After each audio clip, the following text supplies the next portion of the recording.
सभी साथियों को जय हिंद। दोस्तों, हम द हिंदू के माध्यम से इंग्लिश ग्रामर, वोकैबुलरी और कंप्रीहेंशन सीखने का प्रयास करते हैं। ये आज फ्राइडे मई 15 का द हिंदू है। हम इसके फ्रंट पेज की न्यूज़ देखेंगे और उससे अपनी इंग्लिश इंप्रूव करने का प्रयास करेंगे। उससे पहले मैं आप लोगों को जो कल का सेशन था उसमें से एक वर्ड लेता हूँ, कीवर्ड, जो कल के सेशन का इम्पोर्टेंट वर्ड था उसका रिवीजन करवाता हूँ। यदि बाकी वर्ड्स आपको देखने हों तो आप कल के सेशन में चले जाइएगा और उसमें से जो की वर्ड्स हैं, इंपॉर्टेंट वर्ड्स हैं, उनको देखिएगा। कल के सेशन में हमारे पास एक वर्ड आया था इन्हांस, ENHANCE, इन्हांस एक वर्ड आया था कल के सेशन में। ये था एक वर्ड। इसके सिमिलर वर्ड मैंने आपको बताए थे। कौन कौन से वर्ड थे? इंक्रीज, INCREASE, इंक्रीज वर्ड बताया था। उसके बाद में इंटेंसीफाई, INTENSIFY, इंटेंसीफाई एक वर्ड लिखा था हमने, जो इसका सिमिलर वर्ड होता है। तीसरा वर्ड इसका हमने लिखा था मैग्नीफाई, MAGNIFY, मैग्नीफाई। ये सब इन्हांस के हैं, किसी चीज़ को बढ़ाना और अच्छा करना, उसको मैग्नीफाई भी कहते हैं। Increase, intensify, magnify, amplify, AMPLIFY, amplify भी एक वर्ड होता है। ये इसके सिमिलर वर्ड थे। अब हम इसके ऑपोजिट वर्ड देखेंगे। इसके वो कौन कौन से वर्ड हमने कल आपको बताए थे। सबसे पहले था डिमिनिश, DIMINISH, डिमिनिश एक वर्ड हमने देखा था। ये इसका डिमिनिश कमजोर करना, कम करना किसी चीज को। शॉर्टन, SHORTN, शॉर्टन, छोटा करना, कम करना। उसके बाद में एक वर्ड था LESSEN, लिसन, LESSEN, ध्यान रखना। तो ये कल के सेशन का एक वर्ड था जो मैंने आपको आज रिवीजन करवाया। आप लोग भी अपने वर्ड्स नोट करें नोटबुक वगैरह में और उनको रिवीजन जरूर करें उनका, नहीं तो वर्ड्स याद नहीं रहेंगे। और कोशिश करें कि उनको सेंटेंसेस में यूज भी करें। अब आज का सेशन हम शुरू करते हैं। सेशन शुरू करने से पहले मैं आपको बता दूं कि आज के सेशन में मैं आप लोगों को अंत में एक क्वेश्चन दूंगा और एक क्वेश्चन सेशन के शुरुआत में ही दे रहा हूं। शुरुआत में जो मैं आपको क्वेश्चन दूंगा वो कंप्रीहेंशन से रिलेटेड होगा। कंप्रीहेंशन का मतलब इस पैराग्राफ पूरे पढ़ने के बाद आपको उस क्वेश्चन का आंसर देना है। तो क्वेश्चन आपको पहले ही बता दूं ताकि आपको समझ आए कि हमें इसका आंसर देना है, कहां से इसका आंसर आता है, और आप उसको समझने का अच्छे से प्रयास करें। उसका आंसर आपको कमेंट बॉक्स में जरूर लिखना है। क्या क्वेश्चन रहेगा? ये क्वेश्चन रहेगा आज का व्हाट, ये आपका क्वेश्चन रहेगा आज का व्हाट। क्वेश्चन को आप नोट कर लें। व्हाट डज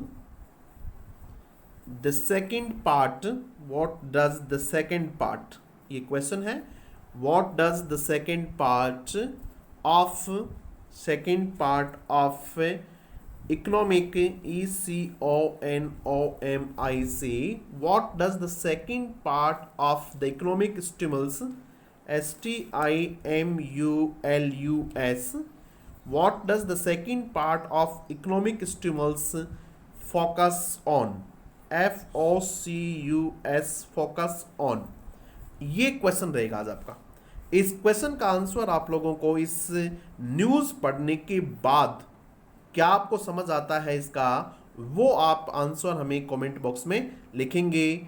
मैं पहले ही बता चुका हूं आप लोगों को कि इस अपना जो सेशन है इसका मकसद है कंप्रीहेंशन पावर आपका डेवलप करना।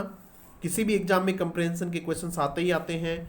वर्ड पावर मजबूत करने, आपके एंटोनिम्स, सिनोनिम्स मजबूत करने और ग्रामर के कॉन्सेप्ट जो आपको हैं वो मजबूत करने। तो क्वेश्चन यदि आपको दोबारा सुनना हो तो आपको वीडियो को पीछे ले जाके वापस देख लें, मैं इसको रिपीट नहीं करूंगा। अब आज का जो हमारा सेशन है वो शुरू करते हैं हम। आज का सेशन हमारा है, ये फ्रंट न्यूज है, माइग्रेंट वर्कर्स। आप लोग इसको ध्यान से पढ़ेंगे, जो जो वर्ड आएंगे मैं आपको समझाता चलूंगा। माइग्रेंट वर्कर्स, किस प्रकार के वर्कर्स? माइग्रेंट, माइग्रेंट का मतलब होता है प्रवासी, वर्कर्स का मतलब होता है श्रमिक, काम करने वाले। तो ये इसमें नाउन हुआ, ये इसका क्या हुआ? एडजेक्टिव हुआ। कैसे प्रवासी? माइग्रेंट पर वर्कर्स, कैसे workers? Migrant workers. To get, उनको मिलना है, उनको प्राप्त होना है। टू गेट, वे प्राप्त करेंगे फ्री फूड ग्रेन्स। फ्री यानी जिसकी कोई कीमत नहीं हो। फूड ग्रेन्स, फूड ग्रेन्स का मतलब होता है अनाज, खाने के लिए जिस अनाज को हम काम में लेते हैं उसको फूड ग्रेन्स कहते हैं। तो ये आज का हमारा न्यूज़ रहेगा, इसको फिर हम डिटेल से पढ़ेंगे। एक बार फिर से देख लो इसमें क्या कहना चाह रहा है। टू गेट, माइग्रेंट वर्कर्स, प्रवासी जो श्रमिक हैं, टू गेट, ये टू इन्फिनिटिव बोलते हैं इसको, टू के बाद में फर्स्ट फॉर्म है। क्या प्राप्त होना है उनको? Free food grains. तो ये फूड ग्रेन्स क्या है? इसमें नाउन है और ये इसका क्या है? एडजेक्टिव है। एडजेक्टिव का मतलब होता है वे वर्ड जो नाउन की विशेषता बताते हो, नाउन को मॉडिफाई करते हो। ये देखो यहाँ फ्री एडजेक्टिव है, यहाँ माइग्रेंट एडजेक्टिव है, क्योंकि यहाँ वर्कर नाउन है और यहाँ फूड ग्रेन क्या है? नाउन है। चीजें आपके समझ आ रही होंगी। उसके बाद हम बढ़ते हैं। रुपीज 3,500 करोड़, इतने rupees 3,500 crore of second tranche. कल हमने इसका वर्ड बताया था, इसका मीनिंग क्या होता है, कल के पार्ट में भी आया था, कल के सेशन में भी। इसका मतलब होता है शेयर, SHARE, शेयर यानी हिस्सा, पार्ट, PART, पार्ट, दूसरे हिस्से में। 3,500 करोड़ ऑफ, इतने करोड़ किसके? दूसरे हिस्से में। किसके? यानी पहला हिस्सा जो था, पहला शेयर था, आर्थिक पैकेज जो दिया था उसका पहला हिस्सा कल था, ये दूसरा हिस्सा है। दूसरे हिस्से में 3,500 करोड़ हैं इसमें ऑफ सेकंड टेंस, दूसरे हिस्से के। किसके? दूसरा हिस्सा किसका है? ये स्टिमुल्स, जो आर्थिक प्रोत्साहन दिया जा रहा है उसका। स्टिमुल्स के भी कल कई वर्ड हमने लिखे थे। स्टिमुल्स का मतलब इंकरेजमेंट, प्रोत्साहन। टू बी स्पेंट, उसको बिताना है, उसको खर्च करना है। ऑन अलोकेशन, किसके आवंटन पर? टू दोज, उनके आवंटन के लिए। टू दोज, उन लोगों को। विदाउट राशन कार्ड्स, जिनके पास क्या नहीं है? राशन कार्ड्स नहीं है। टू दोज, उन लोगों को विदाउट राशन कार्ड्स। यानी दूसरा जो हिस्सा है कितने रुपीज का? 3,500 करोड़ रुपए का दूसरा जो हिस्सा है किसका? आर्थिक जो प्रोत्साहन दिया जा रहा था, टू बी स्पेंट, उसको बिताना है, उसको खर्च करना है। ये स्ट्रक्चर देखिएगा, टू, उसके बाद में बी है और उसके बाद में third form of the verb है। यानी पैसिव वॉइस का स्ट्रक्चर है। टू प्लस फर्स्ट फॉर्म की जब पैसिव वॉइस बनती है, टू इन्फिनिटिव की जब पैसिव वॉइस बनती है, तो to be plus third form बनती है। तो ये देखिए टू बी प्लस क्या है? Third form. स्पेंट की थर्ड फॉर्म है ये, स्पेंट, खर्च करना, SPENT, स्पेंट। और ये क्या है? स्पेंट, यानी खर्च किए जाने हैं। To be spent. To be return, लिखा जाना है। टू बी रिटर्न, ऐसा लिखा जाना है। टू बी बिल्ट, ऐसा बनाया जाना है। टू बी आंसवर्ड, ऐसा क्वेश्चन दिया, आंसर दिया जाना है। तो टू बी स्ट्रक्चर का ये मतलब होता है, ध्यान से देखिएगा लोग। उसके बाद में to those without ration cards, उनके लिए जिनको राशन कार्ड नहीं है। To those without ration cards. अब इसमें एक वर्ड जो आया है वो देखेंगे हम। नया जो वर्ड है ये है, जो आज देख रहे हैं सेशन पे पहली बार, जिन्होंने कल नहीं देखा था उनके लिए ये वर्ड नया हो सकता है। तो इसका मैंने आपको बता दिया, शेयर होता है, पार्ट होता है। स्टिमुल्स जो आज देख रहे हैं उनके लिए इंकरेजमेंट होता है, इंसेंटिव होता है स्टिमुल्स का। उसके बाद में एलोकेशन वर्ड भी आपके लिए क्या हो सकता है? नया होता है। एलोकेशन का मतलब आवंटन होता है। अलोकेट वर्ब होती है, ALLOCAT, अलोकेट। तो अलोकेट वर्ब का एक वर्ब और होता है ग्रांट, GRANT, ग्रांट, प्रदान करना, देना। इश्यू, जारी करना, ISSUA, इश्यू हो सकता है। अलॉटमेंट भी एक वर्ड हो सकता है इसका, अलॉट होता है, अलोकेशन, इसका एक वर्ड अलॉट होता है तो इससे अलॉटमेंट बन जाएगा। तो एलोकेशन का एक वर्ड क्या होता है? अलॉटमेंट भी होता है, ALLOTMENT, अलॉटमेंट। तो ये इसके सिमिलर वर्ड हमने देखे हैं, इसमें यही वर्ड हमारे लिए नए थे। अब हम आते हैं इसमें, जो इसको पढ़ लेते हैं तो इसका पूरे का सार हमें समझ में आ जाएगा, पूरे का क्या कहना चाह रहा है इसमें। मोर फॉर माइग्रेंट्स, ये देखिएगा, इसको समझिएगा आप लोग। मोर फॉर माइग्रेंट्स, माइग्रेंट्स के लिए और ज़्यादा, मोर का मतलब ज़्यादा होता है, तो इसमें बताया क्या क्या उनके लिए ज़्यादा मिल रहा है। द सेकेंड पार्ट ऑफ, दूसरा हिस्सा, अभी पार्ट के लिए एक शब्द ऊपर काम में लिया था ट्रेन्स, ये उसका सिमिलर वर्ड है, देखो यही हेडिंग में काम में लिया हुआ ये वर्ड देखिएगा, TRANCHE, ये दोनों एक दूसरे के क्या है, सिमिलर वर्ड है ये। The second part of the economic stimulus, दूसरा हिस्सा किसका, आर्थिक प्रोत्साहन का, आर्थिक प्रोत्साहन पैकेज का।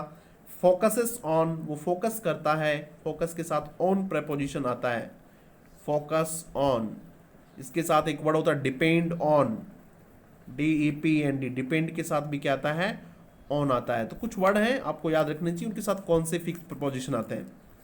The second part of the economic stimulus package focuses on, किस पे फोकस करता है, migrant workers and farmers, migrant workers प्रवासी कामगारों के लिए, प्रवासी श्रमिकों के लिए, एंड फार्मर्स, और किसके पे, किसानों पे फोकस करता है। यानी कल का जो आर्थिक पैकेज का जो हिस्सा था वो मुख्य रूप से किस पे, माइग्रेंट वर्कर्स पे और किस पे, फार्मर्स पे। ध्यान दीजिएगा, हमने आपको एक क्वेश्चन भी बताया था आज कंप्रीहेंशन के लिए, उस क्वेश्चन का हो सकता है आंसर यहीं कहीं हो, तो आप उसको कमेंट बॉक्स में जरूर लिखें, समझें इस बात को। Close to 8 crore migrants, close to ये नियर, नजदीक, उसके आसपास, क्लोज टू का मतलब होता है near, about, ABOUT, about, approximately, क्या होता है, अप्रोक्सीमेटली होता है। क्लोज टू 8 करोड़ माइग्रेंट्स, लगभग 8 करोड़ माइग्रेंट्स, प्रवासी, हु आर, समझिएगा चीजों को, हु जो होता है रिलेटिव प्रोनाउन होता है, इसमें वर्ब जो आती है वो इससे पहले वाले के अनुसार आती है, समझिएगा आप लोग इस बात को। ये आर जो आया है ये क्यों आया है इसको समझना हमें। ये देखो ये हु है, ये आर आया है, तो ये आर आया है माइग्रेंट्स के लिए, ये माइग्रेंट्स के लिए, ये रिलेटिव प्रोनाउन है, ये देखो इसको इससे जोड़ता है, इसीलिए इसको क्या कहते हैं, रिलेटिव संबंध बताता है। माइग्रेंट्स प्लुरल है, आर भी आ गया। Close to 8 crore migrants who are not covered, जो कवर्ड नहीं किए गए हैं, under the food distribution system, under किसके, किसमें वो उसको शामिल नहीं किया गया है, कवर का मतलब है शामिल करना है, जिनको शामिल नहीं किया गया है किसमें, अंडर कौन सी स्कीम में, द फूड डिस्ट्रीब्यूशन सिस्टम, भोजन वितरण जो सिस्टम है उसमें जिनको शामिल नहीं किया गया है, विल बी गिवन, उन लोगों को दिया जाएगा।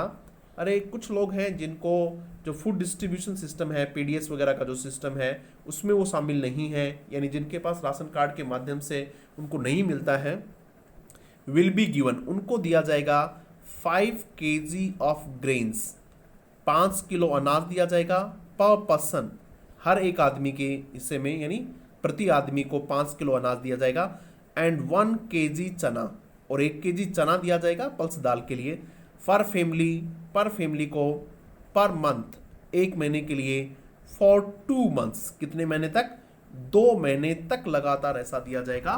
5 किलो अनाज दिया जाएगा, 1 किलो, 5 किलो अनाज, ये तो क्या होगा, पर पर्सन होगा, और 1 kg चना जो है ये पर फैमिली होगा, कितने महीने के लिए, 2 महीने के लिए। तो एक तो ये स्पेशल है। उसके बाद देखिए अफोर्डेबल, अफोर्डेबल का मतलब है जिसको वहन किया जा सके कम कीमत पे, rental housing complexes plant, affordable जिसको आसानी से अफोर्ड किया जा सके, रेंटल किराए के जो हाउसिंग कॉम्प्लेक्सेस हैं, प्लांट वे भी प्लान में हैं, अंडर प्रधानमंत्री आवास योजना, क्या है देखिएगा इसमें, इस प्रकार के अफोर्डेबल रेंटल हाउसिंग बनाए जाएंगे, कॉम्प्लेक्सेस बनाए जाएंगे किराए देने के लिए, कम रुपए में जिनको किराए पे दिया जा सके।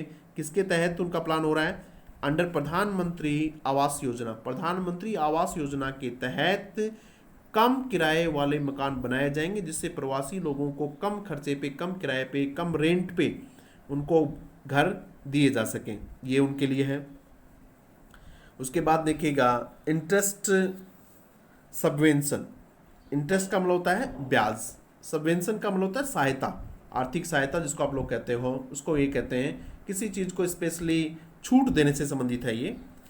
इंटरेस्ट सबवेंशन वर्थ कितने रुपए का, वर्थ यानी जिसकी कीमत ये होगी 1500 करोड़, 1500 करोड़ अनाउंस्ड, इसको अनाउंस किया गया है फॉर मुद्रा शिशु लोन्स ऑफ अप टू इतने रुपए तक। ये आपको अलग अलग चीज़ें बताई क्या क्या क्या क्या इसमें है।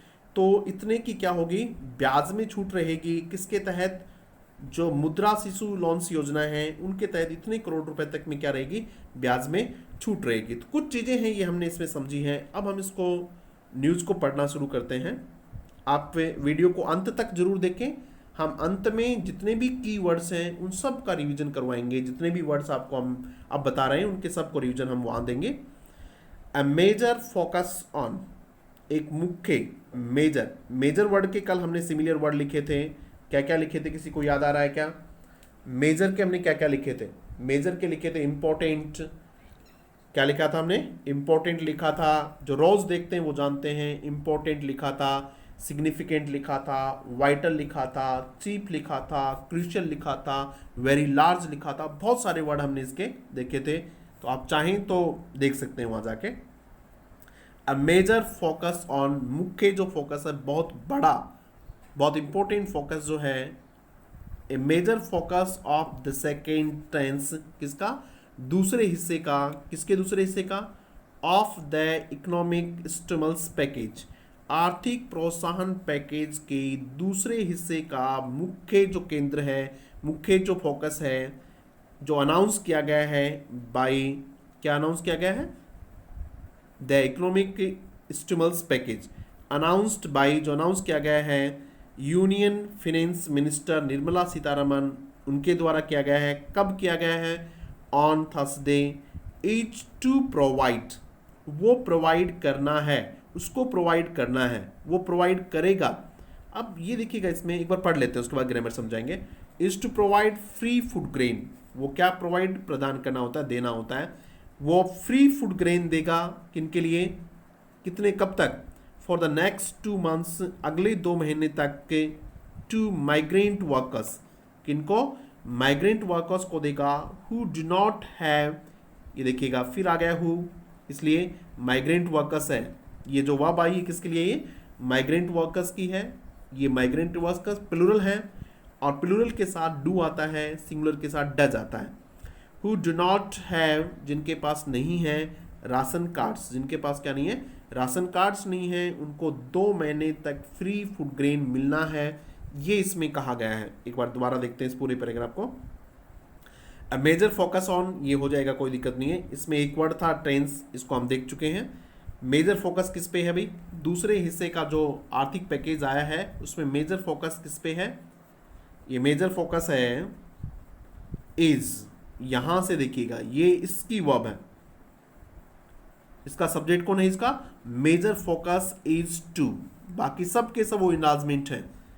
एज जो है उसका सब्जेक्ट कौन है? मेजर फोकस है। तो यहां इज आया है, इज टू प्रोवाइड, क्या है वो? प्रोवाइड का मतलब होता है टू गिव, प्रोवाइड का मतलब होता है to give, grant, GRANT, grant, to give, grant, offer, OFFER, offer, ये सब क्या है? प्रोवाइड, प्रदान करना, देना। क्या देना? फ्री फूड ग्रेन्स देना। कब तक देना? नेक्स्ट टू, ये ध्यान दिखेगा, नेक्स्ट 2 months, अगले 2 महीने के लिए। तो इसमें क्या ग्रामर का बिंदु है? नेक्स्ट आया है, उसके साथ आर्टिकल दे का प्रयोग हुआ है।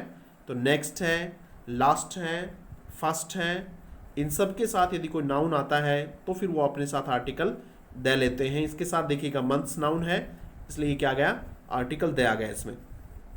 उसके बाद देखिएगा ये रिलेटिव प्रोनाउन था, ये मैंने आपको समझा दिया है। उसके बाद हम आगे बढ़ते हैं।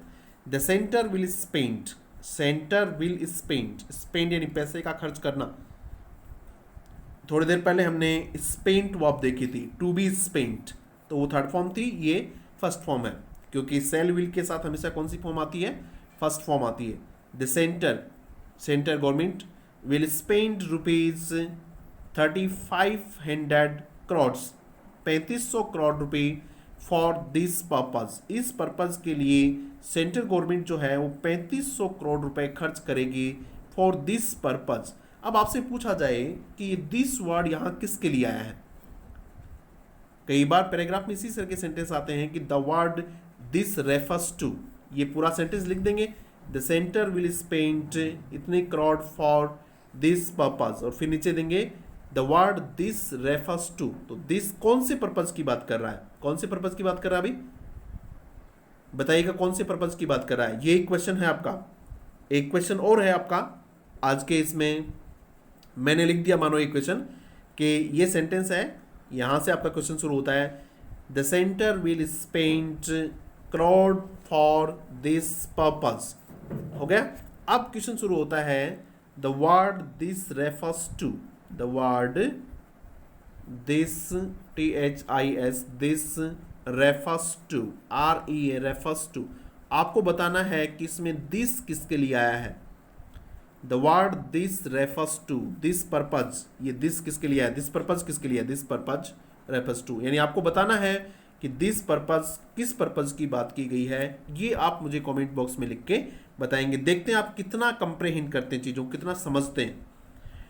आगे देखिएगा, कोटिंग नंबर्स फ्रॉम, कोट करते हुए, उद्धृत करते हुए, कहीं दूसरी तरह से जो का त्यों लेते हुए, कोटिंग नंबर्स संख्या को कोट करते हुए, from state governments, state government से आंकड़े लेते हुए, मिसेस सीतारमन सेड, सीतारमन ने कहा, there were an estimated 8 crore migrant workers, there were लगभग कितने हैं, एस्टिमेटेड अनुमानित 8 करोड़ माइग्रेंट वर्कर्स हैं, who had been housed, who had been जिनको घरों में रखा गया है, in government and private run, जिनको देखो हाउस यहाँ वर्ब है, एक तो हाउस होते हैं घर, और यहाँ वर्ब है, इसका मतलब उनको रखा हुआ है कहाँ, इन government and privately run relief camps, या तो गवर्नमेंट से चला हुए हैं या फिर प्राइवेट रन, यानी कोई प्राइवेट लोग जो चला रहे हैं रिलीफ कैंप्स, उनके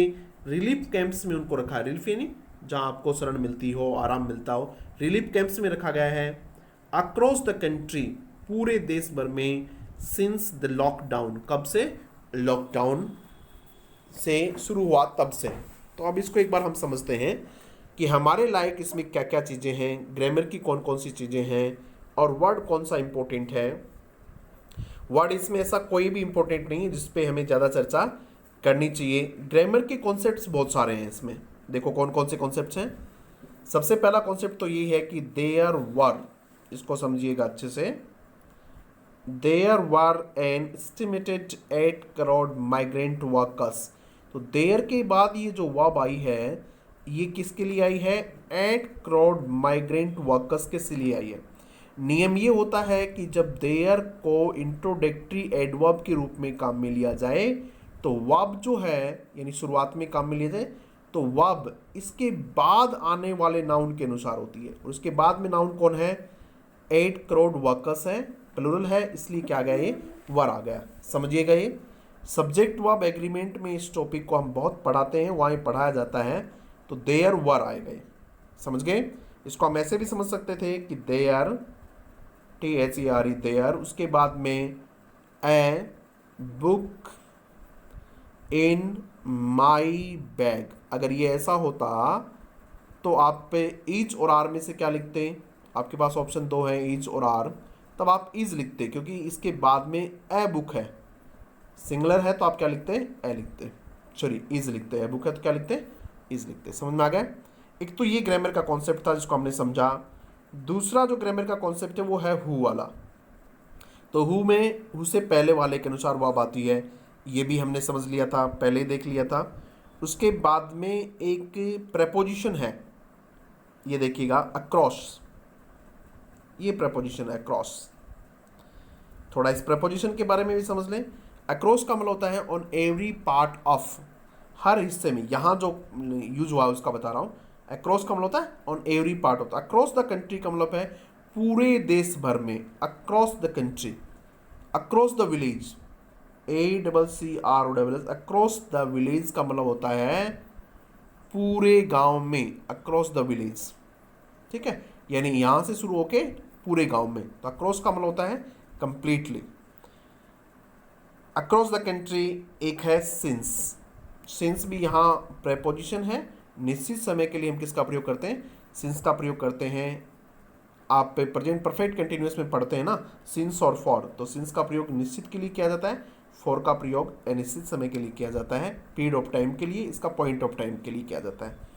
उसके बाद देखिएगा, यदि चीज़ें आपको समझ आ रही हों तो आप ज़रूर इसको लाइक और शेयर भी कीजिएगा।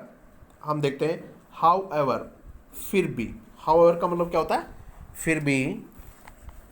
इकोनॉमिस्ट सेड, इसके बावजूद भी, ऐसा होने के बावजूद भी। हाउ एवर का मतलब ये होता है, इकोनॉमिस्ट अर्थशास्त्री सेड, अर्थशास्त्री कह रहे हैं दिस इंटरवेंशन, ये जो हस्तक्षेप है, इंटरवेंशन का मतलब होता है ऐसा जो सरकार ने, केंद्र सरकार ने जो हस्तक्षेप किया है उनको हेल्प पहुंचाने के लिए, वॉज टू लिटल, वो ज़्यादा छोटा है। टू लिटल का मतलब होता है बहुत छोटा है, बहुत थोड़ा है, ये भी कह सकते हैं हम लोग, बहुत कम है। टू लिटल कितना? जो 3500 करोड़ रुपए की जो राशि दी है, इसके बावजूद भी इकोनॉमिस्ट अर्थशास्त्री कह रहे हैं, क्या कहते हैं? दिस इंटरवेंशन, कौन सा इंटरवेंशन? 3500 करोड़ रुपए की जो राशि दी है, इसका हस्तक्षेप जो किया ये, वॉज टू लिटल, वो बहुत थोड़ा है, टू लेट, और बहुत ज़्यादा लेट भी है, and that the free food grain, और क्या कहा उन्होंने कि the free food grain provision, provision का मतलब प्रावधान होता है, ये जो फ्री फूड ग्रेन का प्रोविजन प्रावधान है, शुड हैव बीन यूनिवर्सलाइज्ड, इसको यूनिवर्सल किया जाना चाहिए। यूनिवर्सल का मतलब होता है सबके लिए, टू ऑल या फॉर ऑल, सबके लिए, विदाउट एक्सेप्शन, बिना किसी अपवाद के लिए। ये जो फ्री वाला है प्रोविजन, इसका प्रावधान सबके लिए कहना चाहिए। To deal with, deal with का हमने कल भी देखा था, टू टेकल विद, सामना करने के लिए, समाधान करने के लिए, with, to deal with widespread distress, किसके? वाइड स्प्रेड, दूर दूर तक फैला हुआ, डिस्ट्रेस, डिस्ट्रेस का मतलब होता है ये जो समस्या, जो पीड़ा दूर दूर तक फैली हुई है, कौन सी? कोविड-19 की है, उसका सामना करने के लिए इसको यूनिवर्सलाइज करना चाहिए था, इसको सब लोगों के लिए करना चाहिए था। अब हम समझते हैं इसमें ग्रामर का क्या है और वर्ड कौन सा नया आया है। एक वर्ड आया है इंटरवेंशन, जिसका मैंने आपको बताया हस्तक्षेप। तो इंटरवेंशन को इंटरफेरेंस भी कहते हैं, INTERFERENC, इंटरफेरेंस भी होता है। क्या होता है ये? इंटरफेरेंस होता है, ठीक है, ये इसका सिमिलर वर्ड था। उसके बाद हम देखते हैं, ये देखो टू लिटिल, इसका मतलब टू लिटल, टू लेट, ये बताते हैं कि आवश्यकता से ज़्यादा, नकारात्मक अर्थ में इनको काम में लिया जाता है कि बहुत कम है, बहुत लेट है, तो ये हो गया। उसके बाद में अपन देखेंगे एक वर्ड था प्रोविजन, प्रावधान जिसको कहते हैं। एक वर्ड आया है इसमें यूनिवर्सलाइज्ड, यूनिवर्सलाइज्ड का मतलब होता है सबके लिए, for all, for all, without exception, बिना किसी अपवाद के, सब लोगों के लिए। जिस तरीके से एक वर्ड आपने देखा हो यूनिवर्सल ट्रूथ आता है, UNIVERSAL, यूनिवर्सल ट्रूथ आता है एक वर्ड, शाश्वत सत्य, जो सब जगह सही होता हो।